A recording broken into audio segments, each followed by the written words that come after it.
Please welcome your host, Beau Tiffany. Hi, Irina. Thanks for coming on Digital Voices today. Great. Thank you so much for inviting me. I am excited to have you on. Before we dive into that, let's get to know you a little bit better. Can you tell us where you're from and a little bit about yourself? I was born in Ukraine. I came here as a child and I grew up in the US. I went to law school here, Fordham University School of Law. I focused on national security and actually initially I was on track to become a prosecutor, but ended up going into private practice instead and eventually emerged from more of a general kind of litigation focused practice into national security and human rights issues and concerns, which range from sanctions related matters to fire violations and a lot of pre-litigation investigative kind of work. Cybersecurity, energy security, that sort of thing. Sure. Did you come from a big family, small family? Not that big, not at all. I'm scattered all over the world at this point. The first lawyer in many generations in the family, so that's no pressure there. So traveling must have given you I see that a lot of people from their own nationality, when they first start to travel internationally abroad, they find that they're very ethnocentric. They have a tough time seeing past their own backyard. We're filled with all these misconceptions about these places that we haven't maybe traveled to. Mm-hmm. Get there, we realize the reality is so much different than the stereotype. Can you relate to that? A little bit. The thing is, I've always been very internationally oriented. So even before traveling, I read a lot. I focused on learning more about different countries. The issue of stereotypes and ignorance on some issues is not unique at all. It's what can be expected. I was a little bit more prepared than an average person because of the singular focus on international and intercultural understandings that I grew up with from childhood. And today, what facilitates this kind of breakthrough is the wonder of the internet, which allows us conversations with people from all over the world, and which I have been making good use of for many years, even before I got into the type of work I'm doing now. So it broke down some of those barriers. Of course, you can never be 100% prepared. Every time you travel, there's always something new, something you don't know about, and it's always a learning experience. But if you already somewhat immersed in the general theory of how it all is, it's not quite as much of a culture shock when you do get there. Sure. And getting that big picture takes a while. You ended up studying college where? Fordham College at Lincoln Center. So I studied international and intercultural studies and Middle East and minored in Latin America. It was jam-packed because I graduated in 3 years and went straight to law school after that. So it was quite a busy few years for me. Yeah, I bet. The background that they gave you has led you to a variety of ventures, everything from a member of the American Bar Association, Energy and Environment and Science and Technology Committees. You've also been a member of the New York City Bar Association, also with Middle East, North African Affairs Committee. Must have seen a lot of different types of scenarios considering the various cultures you hands on. Oh, absolutely. But there are common themes everywhere. Even though the cultures are different, the business cultures and the political cultures are very different, a lot of things are remarkably similar, surprisingly. You may always claim that they're in for a shock when they deal with this country and something else is completely different. But actually, if you think about it, it's all a matter of actually of a degree. But there's a number of factors that are always the same, and it's only a matter of degree of their intensity in one direction or the other. This led you to becoming the president of the Scarab Rising Company, Media and Security Strategic Advisory, and also the editor-in-chief for the Washington Outsider. So this extra experience, that's why I'm very excited to have you on today. Looking at today is the U.S. Virgin Islands and made headlines with Epstein and sex trafficking on his island of Little St. John. He bought that in 1998. First allegation of any type of sexual abuse was 2001. But the problem is that the U.S. Virgin Islands their legal system, in my opinion, is very corrupt. It allowed Epstein to set up shop and operate for so long. My accident happened in 2016. His story wasn't broke until 2019. I went out there for school to Pokey Beach Dive School to get my master diver certification.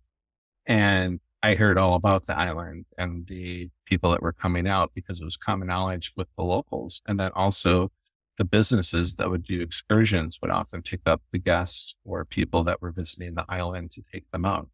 The Virgin Islands, in my opinion, was well aware of the situation. Taking a look at the timeline, there's some things that I think correlate, and I'm curious on your opinions. For instance, the civil cases are stretching back to 2000 and just sitting in limbo. I have a case personally that has 201 docket entries and not a single hearing to address any of them. And that's been going on since 2018. I can only imagine the cases that have been sitting out there for over 20 years, how many docket entries are happening there. One of the things that the U.S. Virgin Islands doesn't have are laws regarding the timelines that the judge or ODC can sit on cases without movement. In the States, we have laws regarding that in every jurisdiction. Unfortunately, in the U.S. Virgin Islands, they don't have that. And so that becomes a loophole that's being used by the corrupt because they're able to continue to act with impunity and really do things in broad daylight and not care about the consequences. Doing my research for the U.S. Virgin Islands, historically, almost every year, you'll see an instance of corruption or bribery or something related to that in the Virgin Islands. My question is, how abnormal is it to have timelines like in the United States, that's completely unheard of. You can hear stories like that coming from India, which has a huge overwrought bureaucracy and where you can have lawsuits ongoing for decades at a time. But India has over 1 billion people, and it has had all sorts of political issues and all sorts of red tape issues going back decades, so that's not surprising. But when you hear about a very small, fairly wealthy location like U.S. Virgin Islands, that is quite shocking. There's no reason why something like that should take as much as it does. And if there's a shortage of lawyers and judges and people who are able to hear those cases, there are other solutions to bringing in people, certifying people, or bringing in lawyers from the U.S.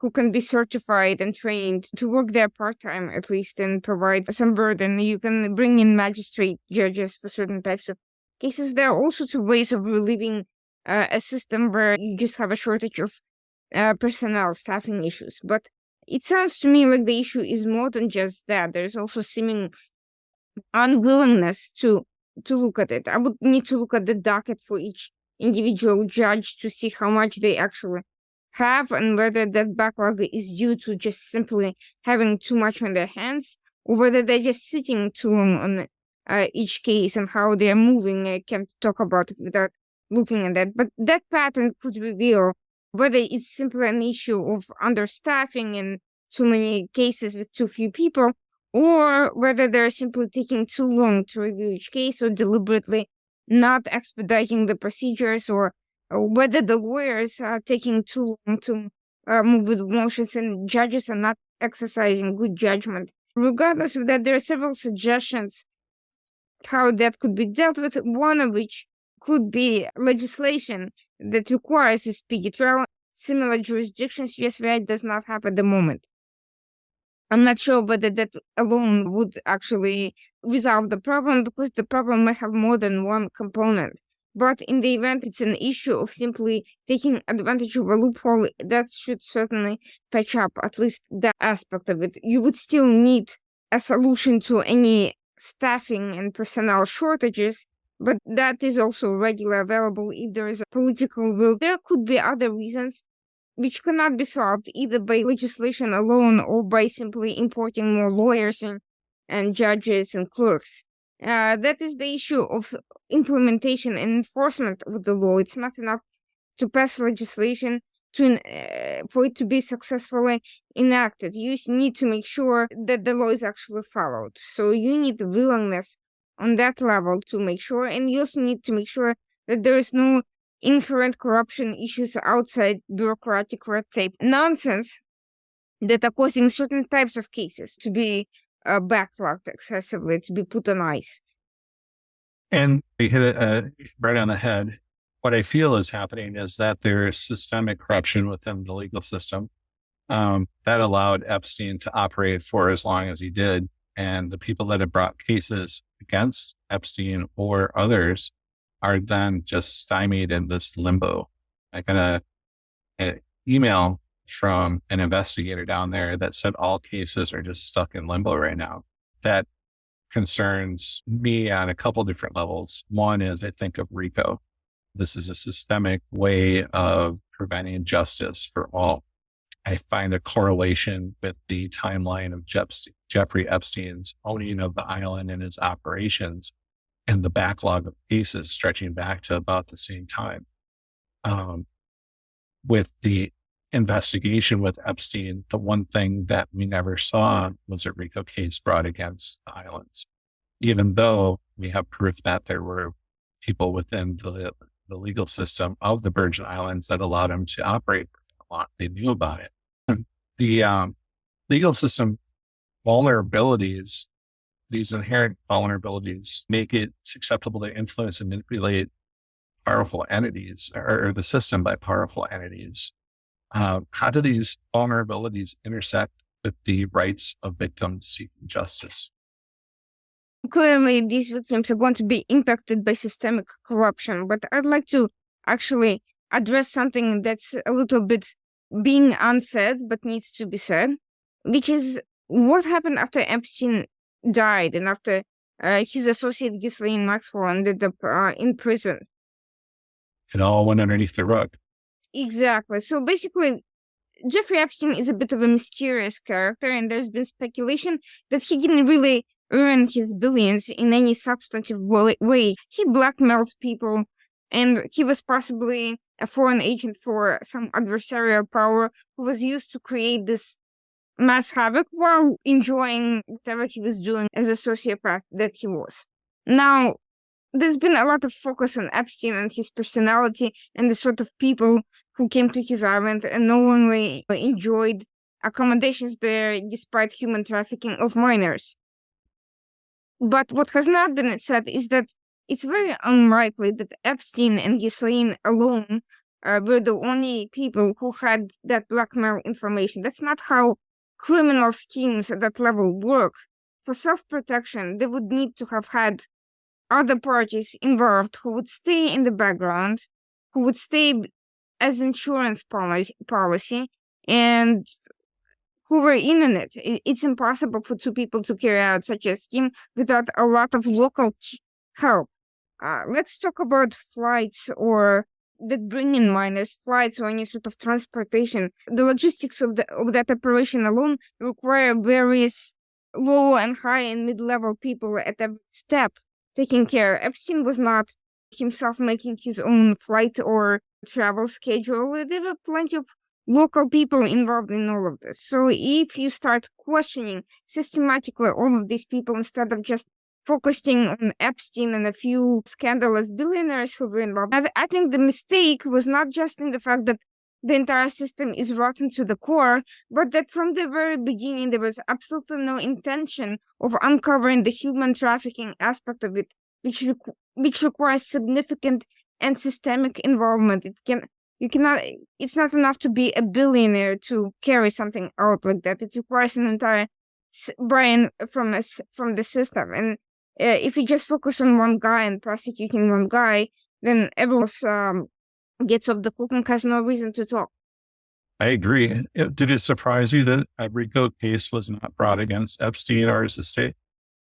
If the system is corrupt, then it shouldn't be surprising that he would not use the single most effective prosecutorial tool against a criminal conspiracy. Of course, he would want to shuffle it. The media, for instance, has been banging on the table and engaging in the entertainment value of the scandalous, glamorous process, but where have they been in asking basic questions about all the low-level associates who were involved in this process? Where was the discussion of the human trafficking aspect of it?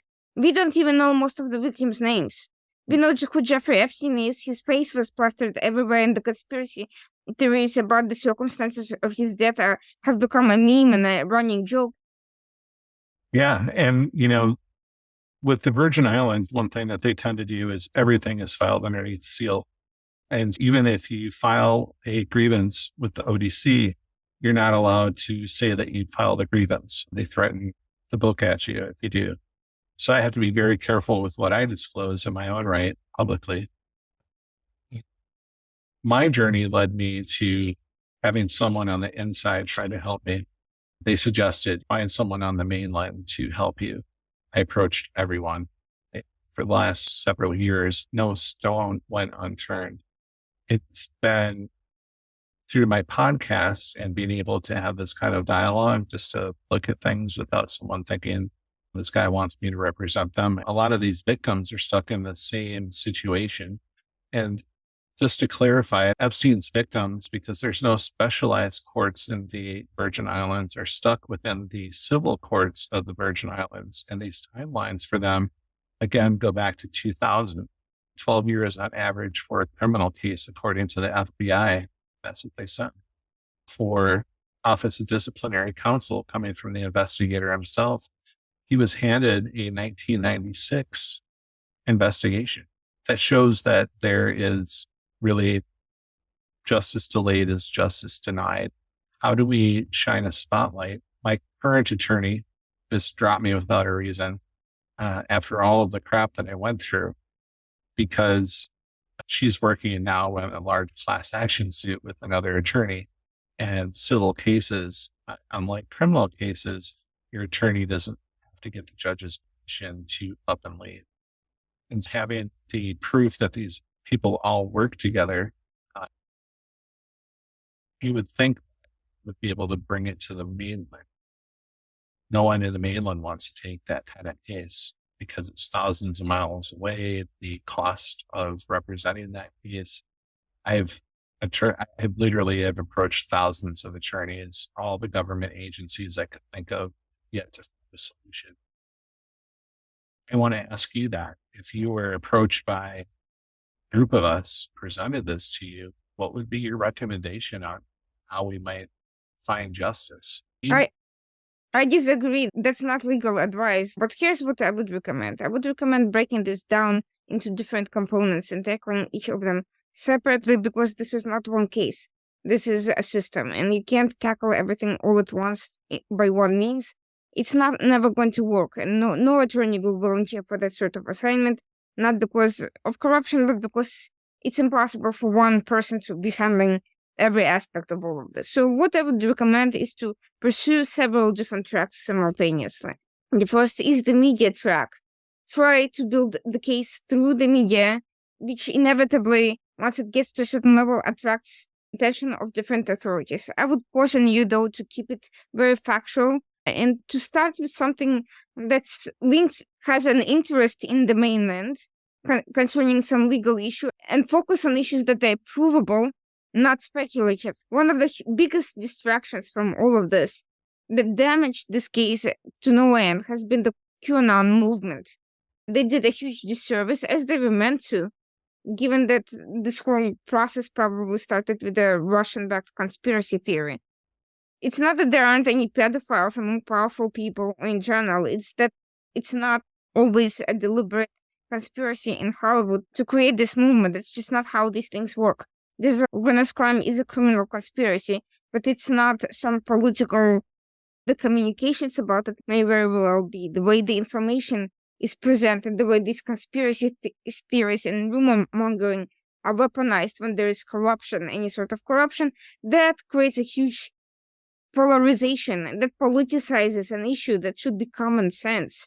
You don't want human traffickers getting away with crimes. You don't want fraudulent billionaires infiltrating the ranks of their decision makers and essentially blackmailing them into following policies that are damaging to this country's interests or to USVI. That's the bottom line. So what do? You tackle this as legal matters. You stay away from, not from controversies, but from sensationalism. And you focus on kind of bread and butter issues first, and then you build up the case from the ground up. You allow it to lead you to the conclusions and not try to start with exciting conspiracy theories and force the facts into them. And that's not what was done with this case, and that's part of the reason why it's not proceeding. The second issue is systemic legal system, regardless of the particularities of the case.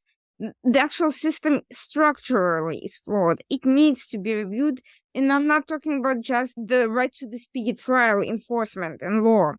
That's just an aspect of it, but this whole thing that you mentioned with the sealed complaints, with all aspects of it need to be reviewed, and if necessary, figure out how it could be transferred to U.S. federal courts as much as possible, and try there rather than in U.S. Virgin Islands until U.S. Virgin Islands get their act together and there's some sort of a serious dedication to reform. You don't want people not be able to get justice because they're in the wrong, where the system is hopelessly flawed. The third issue is lawyers.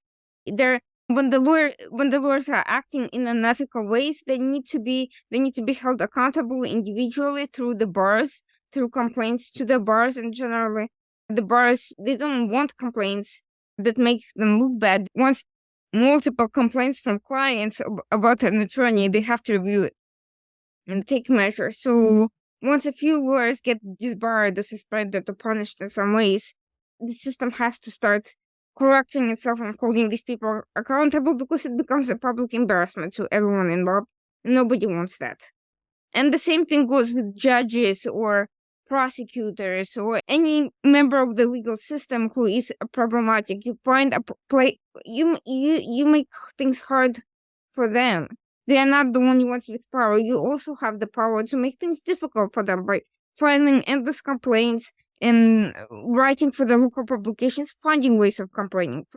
If they see that there is a systemic dedication of all the victims in all these cases, hundreds of people doing that, they can't go after everybody. They can't, I don't know, throw half the country in jail or fine them or hire the local mafia to kill them off. It's just, eventually, it just gets to the point where they have to start giving way and figuring out that this doesn't work anymore. So shining lights on these processes rather than running and hiding from them is a way to go.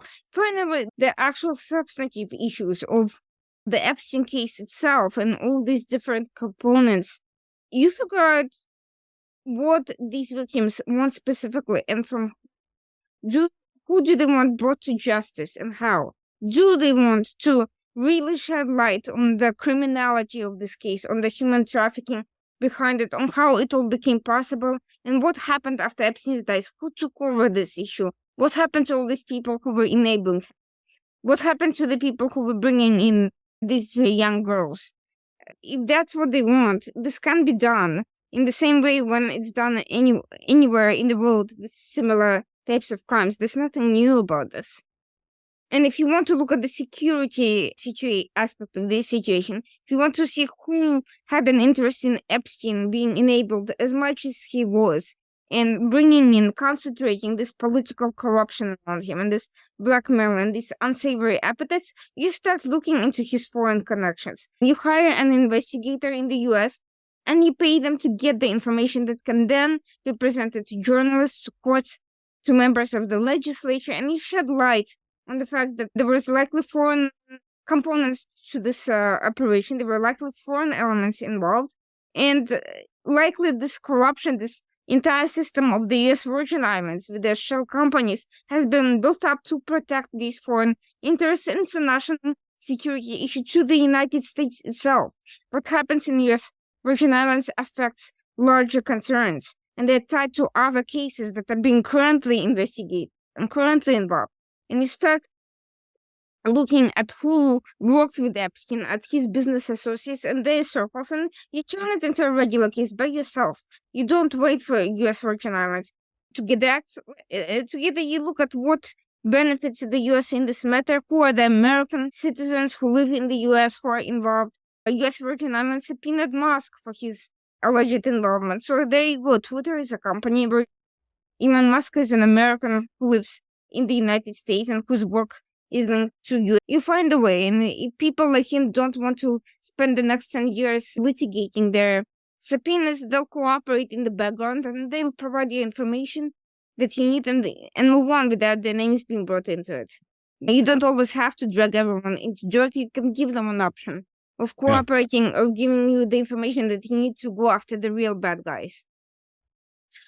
One question for you. I'm located in Wisconsin. Everything that happened post-accident was while I was in Wisconsin.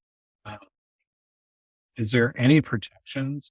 The thing that I've come up against time and time again is that because it happened down there, it has to be represented down there. The guilty respondents live in Florida, and all of this paperwork doesn't get me anywhere. And it's 8 years later, 201 docket motions on a single.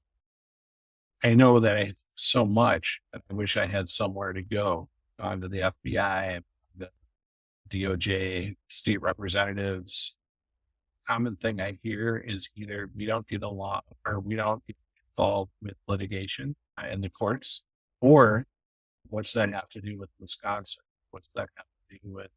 You go to the federal courts, not the state courts, because this is a diversity jurisdiction case, essentially meaning you're someone residing in Wisconsin suffered a harm as a result of another person who lives in another state, Florida. Forget Virgin Islands, it doesn't matter where it happened. You have two parties who are currently residing in those two jurisdictions, and you want to pursue a claim against them based on something that happened in those territories.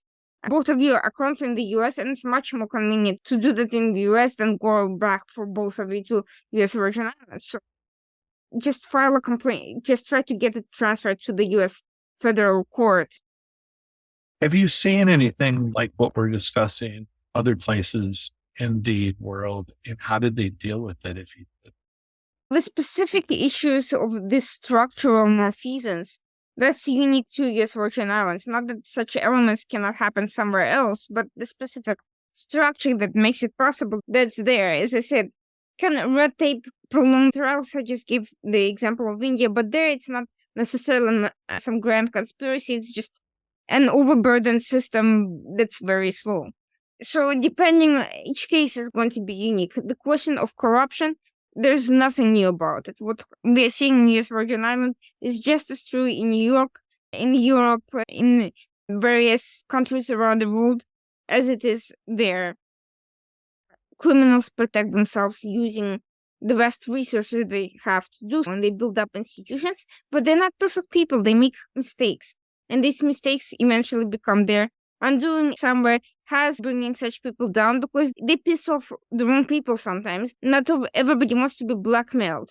Their victims are not only the victims who've been the innocent victims of human trafficking. Their victims are also the people that they've blackmailed and who live in fear that the stuff will come out against them through some unknown party who is hiding in the shadows and probably is continuing to blackmail them. So you can figure out how to create a secure communication system and enter into a discussion with such people who may be willing to help you identify their tormentors and bring them to justice.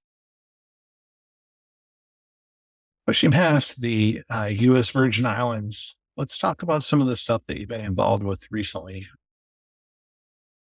I have actually been myself involved in a lot of investigative work, and the current one has been the use of technology, high tech, not only for censorship and things like that everybody's talking about, but how foreign adversarial interests use these companies to affect U.S. public policy, to affect information flow, and to affect even foreign relations with the countries. I've been looking at how the so-called digital rights activists and human rights activists in reality are often aligned. They're just basically mercenaries who work for adversarial states, who sometimes align with big tech companies and their own interests to undermine justice, to undermine competition, to undermine specific interests. You may have heard of the so-called Pegasus project, a campaign against a software, not against human rights violations, but against a software. Think about it. Software has no agency any more than a gun has an agency or a knife. The only people who have agencies are the people who employ it. And yet the campaign has been about that software and its alleged abuses. If you look in detail at what has happened, you will see a network of major US and international media, major US tech companies, human rights organizations, all colluding as a huge conglomerate to push this campaign to get companies that produce that software and similar software blacklisted in the US and elsewhere around the world, all to the benefit of certain corporations and certain political interests. And if you look at the evidence of the allegations, you will see that there's no transparency. If you ask where is the hard evidence that there is abuse, they will give you huge numbers and generic allegations, but they will not give you the names of the victims. They will not give you the technical analysis that will show on such and such a date, the IP leading to this government agency in this country using this software has led to the cell phone of such and such individual in this other location. No such information is available to the public. So this has been a huge red herring, distracting from many other issues, destroying companies, destroying industries, destroying allies and relationships, US and other people, destroying reputations, and destroying and enabling organized crime, terrorist adversarial states. You will not hear these people complaining about Russia or China, or for that matter, American or European software that's being abused. There's only a few companies, all of them based in Israel, that have targets of these attacks. And you will see the most unbelievable people aligned with all of this. People you would never think even go together. Why? Not because they are all plotting take over the world together. Many of them have completely different agenda that have nothing to do with each other. But when there's a very specific target, it's very easy to come together against that. It's very disturbing to see that much of the discussion about big tech has been focused on tangential issues and not on issues of outright fraud in US courts, misuse of the justice system, national security concerns. It's been actually relegated to relatively trivial issues and issues of political opinions and that people like or don't like. And yes, it's all disturbs attention and is bad. Any censorship is bad and alienating and polarizing, and people should have a voice and so on and so forth. But ultimately, what's the real danger? The real danger is when you have big tech companies committing fraud at taxpayers' expense and keeping to destroy competition and to keep Americans from being able to access better products. So this is how Scarab Rising came about, to try to help in this sector? This and others, that I'm not exclusively focused on that one issue, but my experience and my skills make it possible for me to work in cross sectors of different interests and concerns to address extremely complicated, sophisticated campaigns and operations such as this one. When you don't have a standard approach, when there is not just one target or just one actor involved in a particular operation, when you have a coalition of emerging threat actors coming together to create extremely sophisticated, multi-layer campaigns that tie into other sort of damaging adversarial activity that is contrary to U.S. national security interests. Sounds like I need to hire your company. I would be happy to help. I don't claim to be an expert in U.S. Virgin Islands laws, but I do understand the basics of investigative processes, which are the same no matter where you are. The problem with all these lawyers you've been speaking to is, it seems to me, it's not that they can't help, it's that they don't want to get involved in something that could potentially backfire, that could be risky reputationally or otherwise. They don't want to get involved with looking at these corrupt organizations, and for all we know, they have conflicts of interest because they could potentially be making money from the very same people. Sure. How long has Scarab Rising been in operation? This particular venture has been around for a couple of years. Before that, I've been involved in similar work in different structures. And prior to that, I've been practicing as a lawyer while doing freelancing on the side and doing that independently. It was just during COVID that I decided to formalize this activity into a strategic advisory that I could formally lend my expertise in, because it just makes more sense. So now I'm going full steam ahead with that. Excellent. Yeah, I did a lot of productive stuff during COVID too. I tend to think that was, for some of us, a very innovative time, especially if you took advantage of the time that we had. I appreciate you. I think what you're doing is amazing. You are smart as a whip.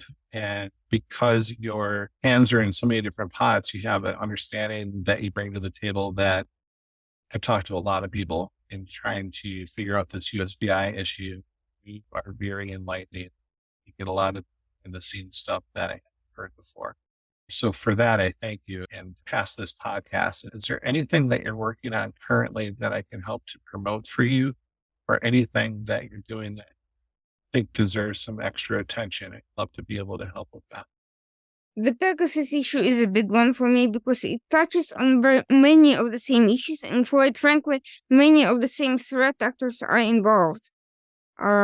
People like Epstein would have been natural targets for these types of software surveillance. Not all surveillance is bad. It's only bad if it's misdirected at regular people when normal life is criminalized. But it's not bad when you're targeting human traffickers, terrorists, foreign intelligence that's damaging to the US, and basically clearly defined malicious actors. And Epstein and his network were clearly possible to that endeavor. They're not asking for transparency, for accountability, for limitations, for regulation. They're asking for a ban on all commercial software on the best tools, and for the blacklisting of companies that come from allied countries that are highly regulated and that use specifically to target the top level threats. That itself is very disturbing, and they take advantage of public misunderstanding of the issues, and they lump in together various conspiracy theories and legitimate concerns, and ultimately what it comes down to is continued justice denied to victims of government abuses around the world and continuous enabling of bad things happening. So that issue is very big for me. I've written a few articles about it. I'd be very much appreciated. I'd love to add any links in the description. Sure, yeah. I will send it to you right after we finish. The other issues, more human rights related, I've been looking at the issue of ethnic minorities in authoritarian regimes in China, Iran, and Russia specifically. And they don't get nearly enough attention. There are some internal issues of distrust and controlled opposition and stuff like that, but also it's just a simple issue of people just being ignorant about who they are, what they want, how they want to get there. There is a group of Russian-backed opposition groups from diverse backgrounds, far more diverse than the Navalny story that everyone has heard about.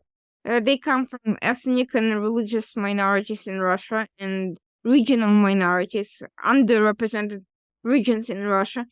And they're looking to advance the understanding of their situations, their interests and concerns, and build relations with them, with the United States, with other countries, to establish a presence and engage in dialogue with people outside. There is this misunderstanding that all Russia is just Putin and Kremlin. That's not the case. There are many people with different concerns and interests, and I think helping them get that voice out is very important. It's very important for integrating the region, for overcoming miscommunications, and creating more of a peace network that's dedicated to a peaceful area. You can't build peace with malicious actors, but you can build it with people who are dedicated to the same cause as you. I agree.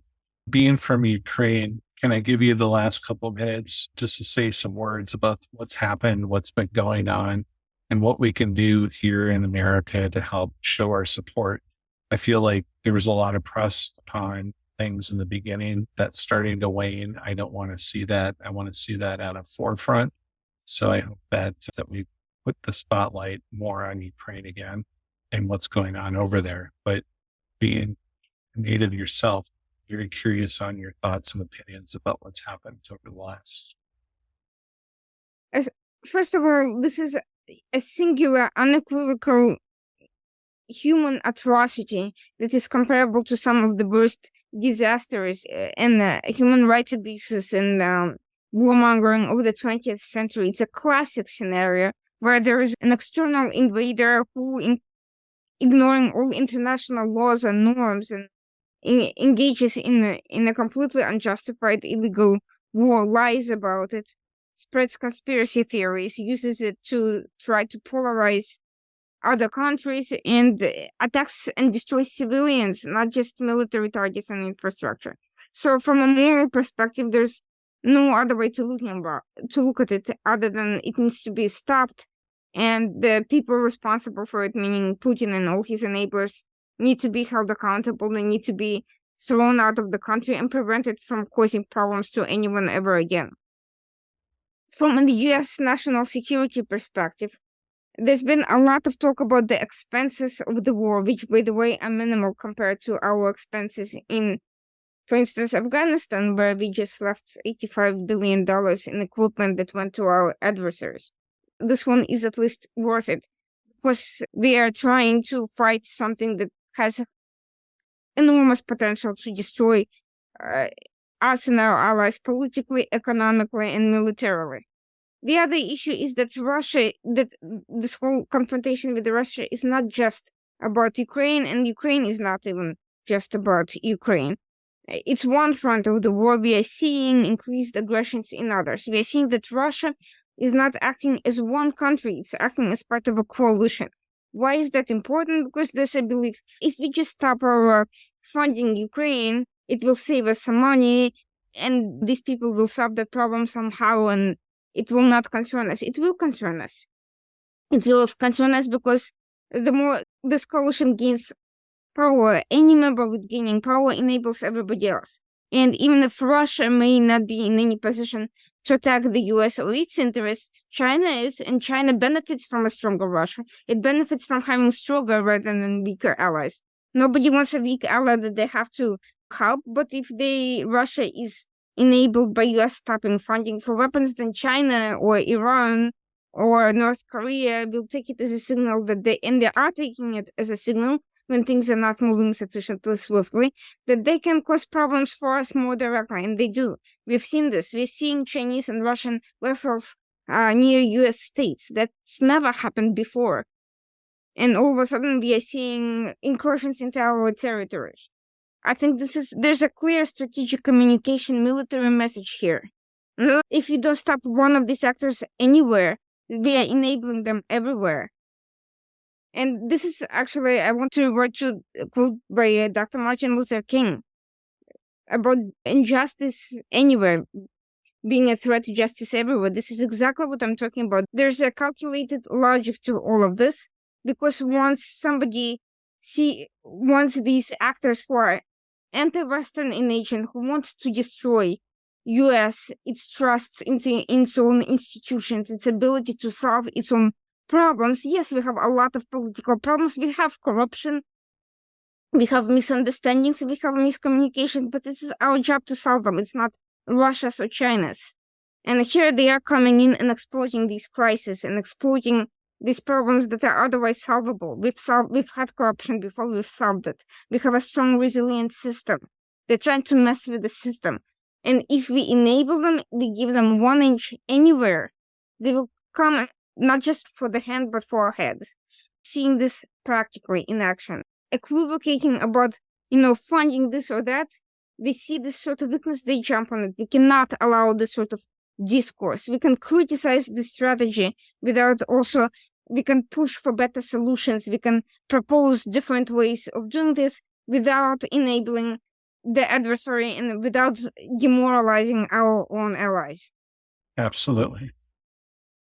So well said. I just want to let you know that everybody in my community where I live in Wisconsin, United States is a huge place, but at least everybody in my circle, we all support Ukraine.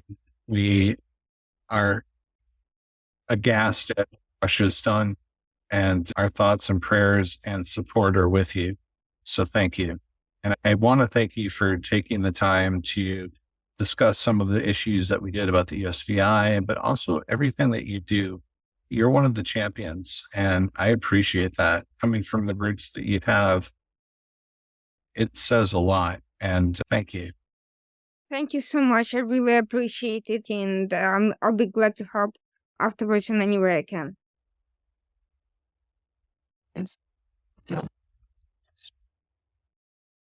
This has been Digital Voices with Beau Tiffany, exploring deep stories from real-life guests with real-life experiences, providing insight to our listeners with every story.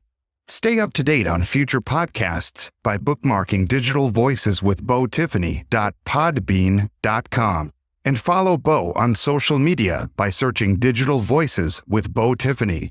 Until next time, grab life by the horns and keep inspiring others.